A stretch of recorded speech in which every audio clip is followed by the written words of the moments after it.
Like I showed, we're starting here with the truck-mounted 909s. So we have an LGB boxcar. This is a Bachmann stock car. So two different brands, and as you can see, we can make them line up and match really well. So a couple things about the functions of Kadees before we get into the installation. If you watch my last video, you'll see that a lot of the coupler brands have a quick release uncoupling button. It's one thing Kadee doesn't have. There's these metal bars hanging down. They give the silhouette of air hoses, which I like. They also do have a function. Kadee sells a magnet you can put in the track, and when the couplers are under or right above that magnet, it kicks them to the side and they uncouple. I don't see a need for that. I personally don't have that magnet, but it is an option. This is going to look a little hokey, but I just keep a screwdriver in my back pocket if you come right apart. I usually just run longer trains and keep them together, so not an issue for me. They do stay together well. In other ways, you can just kind of lift it off of there. So that's the function. Now, so what we're looking at is the truck-mounted 909s, and I'll show you how we got to this point.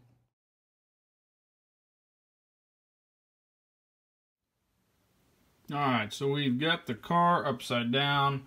Let's take a look here. This is our truck. This is the tang where the coupler mounts. So a minor modification you'll need to do is cut this end off. There's usually a little rounded spot and there's kind of a lip. Cut that off. You could use side cutters. I use a Dremel. There's a variety of ways. I really like these X-Acto razor saws. I'll get into that in a little bit. But what that'll do is when you mount this, instead of this coupler sticking out so far, it'll line this hole back up with your mounting hole back here and bring that coupler in so your car spacing's not so wide. So here we go. Mounting this puppy up.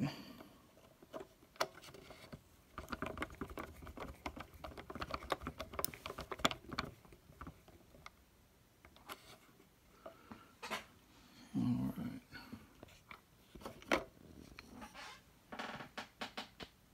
So next step, we've got our coupler mounted. Anything else that's going to affect height, we need to address now. Most cars come with plastic wheels. A lot of people change them over to metal. Sometimes you get those wheels and there's different diameter. If they're smaller, they're going to slightly lower that car. So I've already mounted. I chose to go with some metal wheels. So I have those mounted so we know our height of this car is going to be where it needs to be. And this part's critical. This is the Kadee height gauge. This is so that you can get all your cars to a standard height. This is your reference point. So from here on, this is what we need to be. So let's check our height on this car. And it does line right up. So that's good there. Might actually be a bit low.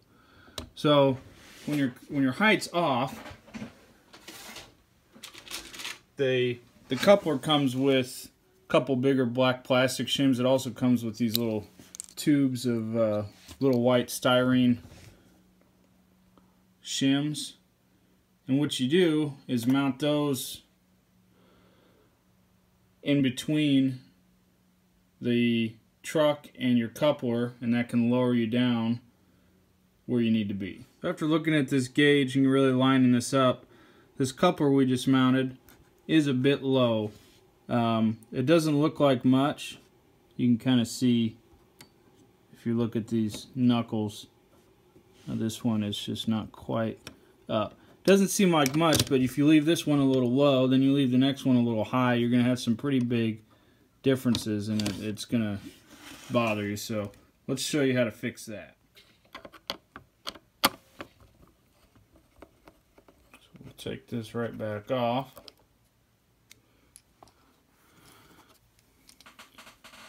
So our coupler was sitting too low.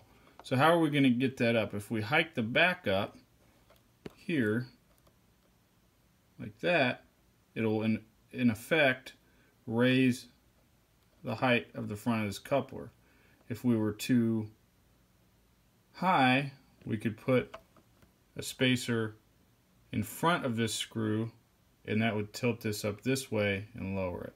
So we want to go this way. We're going to put a little spacer in. We didn't need much, so I'm going to take one of these little styrene spacers. I doubled it over. I'll sit this on there, screw it down, and we'll check our height again. Alright, and that little spacer did just enough, and now those knuckles are lining right up. And our height's good.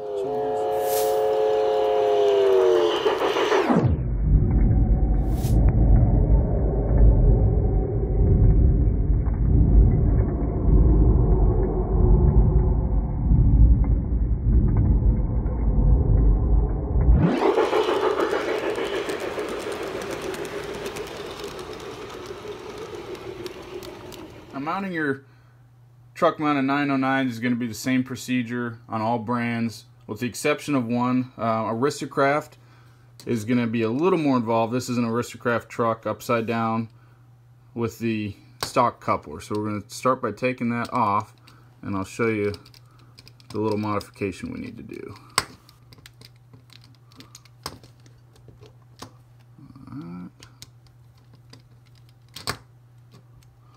You can see even on the stock one, there's this, they have this slant cut in because where the coupler mounts gets really close to the wheel, just the way they designed it.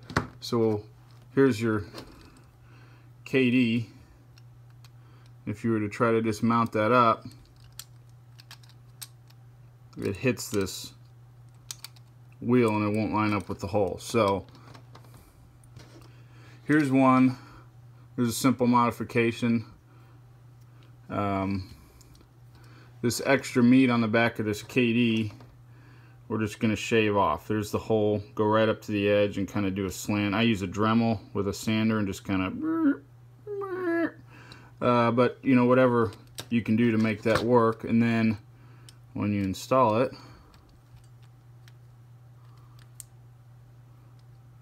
you can see daylight through that hole, and that gives you room to clear that axle right there. So that's the only real modification you need to do when installing these truck mounted couplers. Now we'll move on to the other Kadees and where they apply.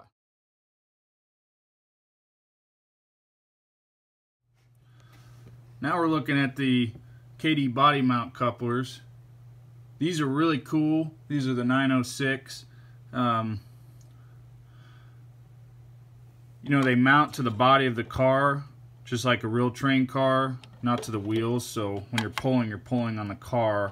You're not influencing these wheels. So it's more realistic. With that comes a lot more work and some limitations. I'm going to go over those.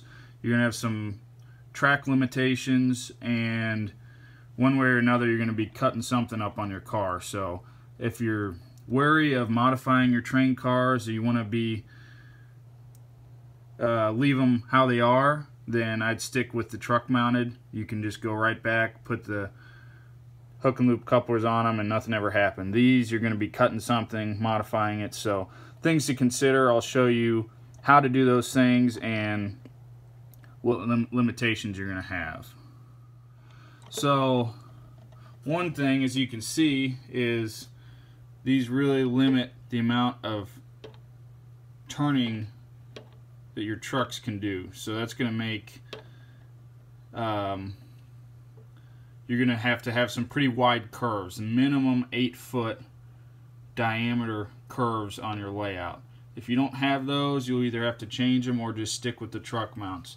If you're starting fresh, I would recommend going even bigger, more like 10-foot diameter, but I'll show you some examples of those here. Here's a few different styles of LGB curve track.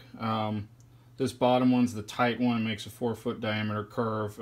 You know, it's the one that comes like with your starter sets and everything like that. This is their next one up. Makes about a 5-foot diameter curve. I think they call it the R2. So these two won't work with the body mounted Kadees. If you have these, that's fine, but you're just not gonna, they're gonna rub on the wheels and bind up.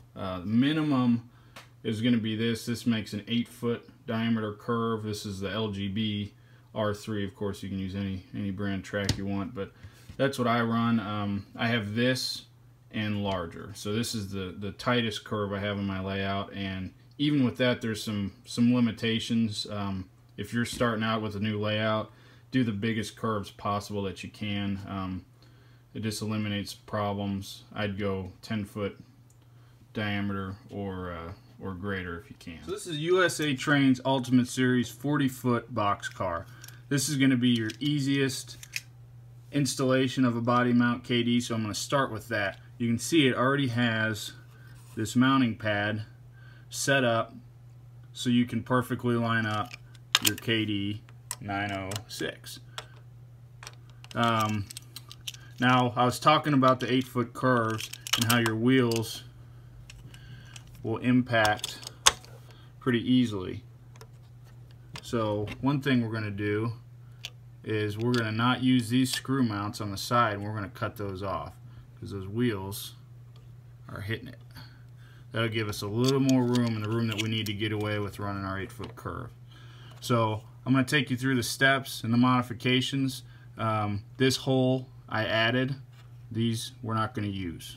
Alright, step one involves cutting. So here's a truck. Of course, you know, they all have these tangs sticking out to mount the couplers. Well, that's going to be in the way of our coupler box, so just snip that right off. I like to use, you can use a Dremel or something. I try to avoid using power tools as much as possible. This is a X-Acto razor saw, and it'll just cut right through that plastic like nothing. So I've already done that. Step two, I'm going to show you how to modify this. Alright, I've got the box here, and earlier we decided we're going to cut these little nubs off to get our wheels just a little bit more room, clearance going around those curves. So get the trusty X-Acto razor saw here.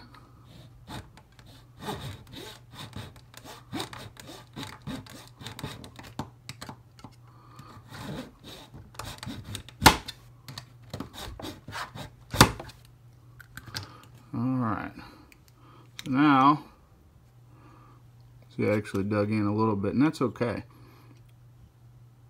Got a nice flat side. We'll get the other side cut off, and alright, here's all your components. Here's the box. Place that in. It comes with an extra spring when you inevitably fling it across the room like I just did. Sit that in there.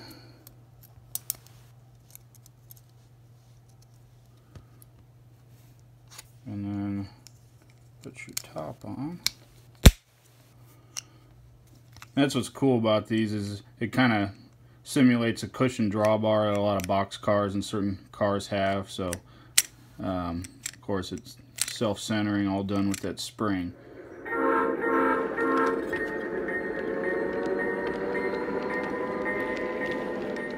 So before we get this all mounted up, now's a good time to check our height. I won't even mount the truck back up. I'll just sit it on the track, get this car set on there.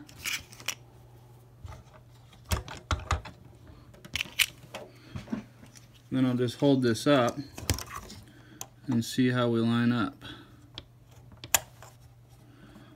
And as you can see, this is supposed to be just a direct bolt-on deal, but coupler's sitting way too high on this car. You look at those knuckles there. So we're going to have to do a little spacing and get that down so it'll line up. Alright guys, I installed a few of those shims that we were using earlier on the truck mounted couplers on the top of this, and that'll get us angled down, and hopefully that'll line up with the gauge. Even though we're not using these side mounting screws, I still kind of put them in just loosely. It helps me make sure this coupler is all lined up. And then we'll use this back hole, and then we'll drill a hole here, and we'll use these two as our mounts. After installing those shims, we are right in line with that Kadee height gauge. So on the right is the boxcar we just installed the 906 on, and on the left is another USA Trains boxcar.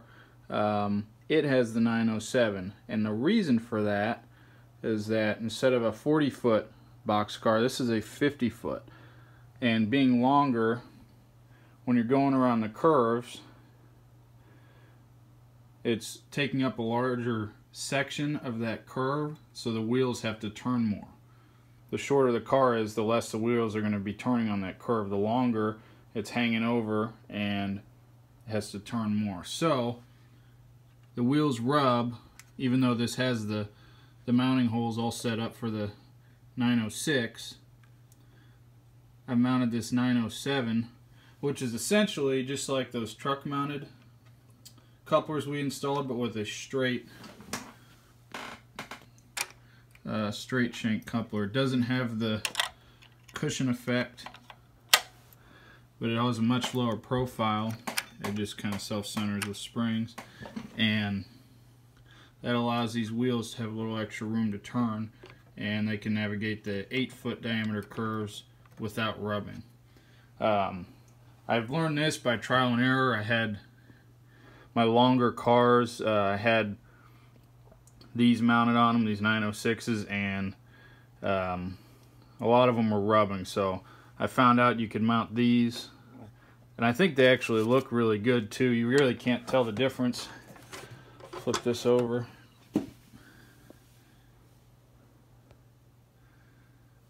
If anything, they look a little more realistic. I have this one hanging out a little bit, which, you know, a lot of cars have that, and they look good,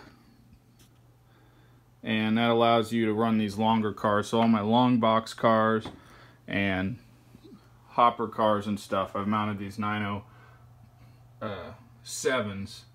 and they work out just fine. Thanks for sticking around for part 2 of our coupler series. On certain freight cars, mounting these body-mounted Kadees requires a lot more work. So, in part 3 of our G-Scale coupler series, we'll do a step-by-step advanced installation and show you how to get it done.